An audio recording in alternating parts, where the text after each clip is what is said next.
When you're first invited to a Roll20 session, and you select the link, you'll end up with this basic game screen. From here, we're going to jump right in, and at any point in time, once you've been invited to a game, you can just hit Launch Game to load it up. It'll take a little bit to load up the game, but once you get in, you're going to see more or less this screen. Over on the left here, you'll have a map or scene view, which is going to depict information based on what the GM is going to be showing you at any given time. This is the active scene. It could be a still image, a picture, it could be a map, any number of different things could appear here, whatever the game master has decided. Over on the right are all the different tabs for Roll20. We're going to quickly go through these different options to familiarize ourselves with Roll20 from the player's standpoint. First off, under the settings section, display name, this is where you can just type in whatever you want it to appear down in the lower left. Maybe this is going to be your character name, maybe it's going to be your own name, a username. It doesn't really matter, it could be game dependent, but this is where you're going to set whatever information is down here in the bottom left. Other than display name, there are a few options in here. One of the ones that will interest a lot of people, dark mode or light mode, just based on personal preference. For a brand new player, most of the options in this section are not going to be abundantly important. You can always pour through these options at a later time. One of the first things I like to tell new players is how to disable these pesky avatars in the bottom left corner of the screen. These are important for if you are using the Roll20 built-in audio or video functionality. If you are using video chat through Roll20 itself, then you're going to want these avatars enabled. If you're not using Roll20's audio and video, say you're using something else like Discord or some other kind of communication tool for video or audio chat, these avatars in the lower left corner of the screen, especially when you have a lot of players, might be taking up valuable screen space. Over in the settings tab, we just click on audio and video, click on video display, and it says player video avatar size. This is where we can choose if we want them large, regular small, or just collapse them into names only. And you can see they just collapse down and take up minimal screen space. You could put them at the top of the screen or leave them at the bottom, whatever your preference is, but this keeps it so that they are out of the way. We move over to the macros. As a new player, again, this is not going to be a section that is abundantly important to you, though this can be game dependent. For certain games like Dungeons & Dragons 5th edition, or something that has a very robust inbuilt character sheet, you may not use macros very much, but this is going to be player and GM and game dependent. One section that you might use as a player is the deck section. This will show things like by default playing cards. Some GMs may have safety tools or safety cards appear here, which you can show or hide on the left, and depending on the settings of the GM, it'll allow you to do different things, but this is where you would enable that kind of feature. Next up, we have the jukebox. As a player, the jukebox is not going to do very much for you. It will very simply tell you if the GM is playing any particular music, the name of that music, and the current progress of the track. Next up, we have the compendium. The compendium is a list of information that is going to be game and campaign dependent. If your game is using a character sheet that has an inbuilt compendium, for example, Pathfinder or Dungeons & Dragons 5th edition, it is going to appear here. Not every game will have a compendium, and if a game does not have a compendium, you simply will not have this option. The compendium is a rules lookup tool. Conditions, items, weapons, anything that I personally own and have access to, I can look up here. For our example, this is a 5th edition Dungeons & Dragons campaign. This is the 5th edition Dungeons & Dragons compendium. In this rules lookup tool, I could type in something, for example, the stunned condition, and it's going to look that up here and tell me the rules stunned. I can click on that, and it's going to pop up the conditions section and tell me what the stunned condition does. Or I could type in something like a longbow. This section may have limited use to you as a player, depending on what you were doing, but often you can drag and drop items from here directly onto a character sheet. For example, if I wanted to add a longbow to a character sheet, I could enter in that information here and drag and drop it directly onto the character sheet to automatically populate it. Next up, I'm going to quickly skip over the journal and talk about the art library. As a player, this is another section that is not going to be very important for you. If you upload an avatar, if you upload anything to the platform as an image, it's going to appear in this section in the library.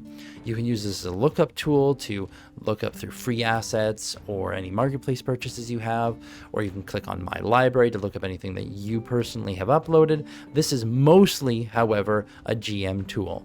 There may be some limited use for players, but as a brand new player, again, this is not something you're going to need much focus on. We're going to continue on for a moment to the chat. The chat is probably what you're going to have open most of the time. The chat is where all information is going to get displayed. Anything posted from your character sheet, such as a cast spell or a selected ability, is going to appear in this section for you and other players, and the GM, you will most likely have this chat view open most of the time so that you can access this information as it's going. We finally have the journal. The journal is the other section that you may have open a large amount of time. Any character sheet or handout that you as a player personally have access to. Anything that you have created through the inbuilt character creation tool or imported is going to appear here, and anything that the game master has designated as accessible to your character is going to show up here. For example, I can click on this Elven Ranger and it is going to load up the Elven Ranger's character sheet and all the information therein. We'll go into more detail on character sheets in just a moment, but we'll look over to the left at the map view here. As mentioned, this is the map view. Navigation here is relatively simple. For zooming in and out, you can use this zoom tool in the top right corner. If you have a mouse wheel, using the Control or the Alt key to zoom in and out. While zoomed in, you can also use a mouse wheel to scroll up and down, or use the bar over here for up and down, left and right with the Shift key, and holding down with a mouse wheel also allows this. If you have a right click on your mouse, you can right click and drag to pan around the map. Additionally, if you do not have a right click, you can simply click on this pan tool over here and drag around with just a single click on the map. As for the tools over in the upper left, we've already shown off the pan tool. We're going to quickly go to the select tool. The select tool allows us to select things that are on the map. We're quickly going to go over to the journal and drag and drop an item from here onto the map. If you have a character sheet with a built token, it can be dragged onto the map. Using the select tool, we can click on it and manipulate it. We can move objects around on the map with a left click drag. If you are left click dragging and you do not release the token and hit the right click on a mouse, it is going to give you a measurement tool showing you how far on the map you are about to drag the token. You are also able to waypoint by right clicking multiple times to draw waypoint lines. When you release, the token will go to the very last point of the line. Clicking on the token, you have a number of options. You'll see 3 circles appear and 2 other buttons.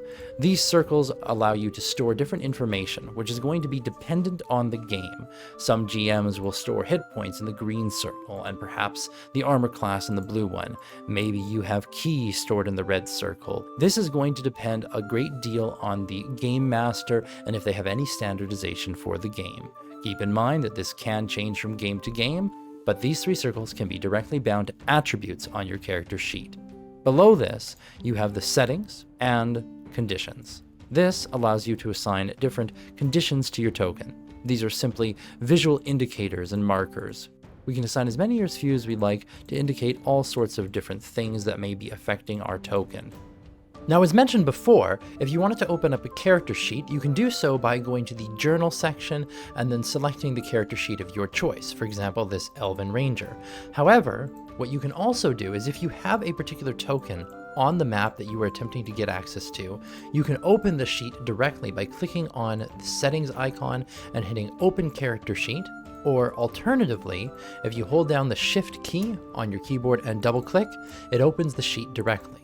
Once you have a sheet open, you do as well have a couple more options for keeping it open instead of having to reload the sheet every time. The first option is up here in the upper left. There is a pop-out button. Clicking this button will open the character sheet in a new window that you can then tab over to or put on another screen, whatever you might want to do with another window, but it opens it as a separate item so that you don't need to keep closing it to see the main screen. Alternatively, you can minimize this view by double-clicking anywhere on the bar at the top. This will cause it to turn into a semi-transparent box that you can move anywhere on the screen and just leave it. Then when you want to open the sheet, you simply double click on it again, and it pops up the sheet with whatever it was you were looking at, and then you can quickly close it and it'll go back to where it was before. This allows you to very quickly manipulate things from your character sheet, then go around, do things on the map. You can be looking at the chat very easily, and then open up the character sheet again for some quick rolls. Next up, we have the Draw tool. The Draw tool, simply put, allows you to draw things on the map, like this little happy face. The tool itself can have many uses, but this is its general function, to draw on the map. The Text tool, very similarly, allows you to enter in information on the map. You can choose colors, you can choose size, and then choose somewhere on the map and type in whatever information you need. Next down, and one of the more common tools you will use, is the Measure tool. This allows you to measure quite simply the distance between 2 points. Like the previous Measure tool, right-clicking while you are holding it allows you to create waypoints around the map. There are a number of different options for the Measure tool. Aside from the line, you have a square, circle, cone, and beam, which allow you to draw different things on the map. A very handy feature here is if you switch things over to linger, your drawings will remain on the map until you make a new one, or you click on it and trash it. Next, we have the Dice tool. Depending on the kind of game that you are running, you may or may not find yourself using this very much. The purpose of this tool is to manually roll dice directly into the chat. I can click on a D10, I can click on 4 D20s, I could click on 6 D4s. Over on the right, it's going to show me the different rolls and their values. I can also toggle on GM roll so that the roll is whispered just to the Game Master. Only myself, the player, and the Game Master will see this roll. No other players will see this information. The Advanced Roller allows you to go a bit more in depth. I could specify that I want to roll 3 D10s, and I would like to -4 from them. If I roll this now, we see 3 D10 -4, and we get a 21. Again, this is a nice manual tool for if you need to manually roll anything. You can also access a dice roller through the chat itself by typing in chat commands. If we type in /R or /roll, you can enter in any kind of dice value and it will roll it. I could enter in 100 D6s, adding on 10, and that will roll 100 6-sided dice and add a value of 10 to the very end of that. Finally, we're going to take a quick look at character sheets and how to use them. These particular character sheets that we're using in our example are from D&D 5th edition. If you're at all familiar with 5th edition D&D, this is a character sheet that will look relatively familiar to the pen and paper version. Regardless of the campaign that you're running, whether it be Pathfinder, Dungeons & Dragons, a game like Stars Without Number, or any other campaign that does have an inbuilt character sheet, there will be some things that are similar. Items within the sheet are very often clickable buttons. Many sheets, such as these ones in Dungeons & Dragons, will allow you to automatically roll things. For example, with this 5th edition sheet, I can make a nature check by clicking on the button Nature under Skills, and it's going to appear over in the chat. In other sections, you may have bound attacks, such as this longbow that will automatically roll over here and even include damage. Or we can take a look at this Favored Foe ability by clicking on the speech bubble to see what does this ability do. Again, this is going to be campaign dependent, and different character sheets are going to look and function differently depending on their campaign. And there you have it, the absolute basics of Roll20.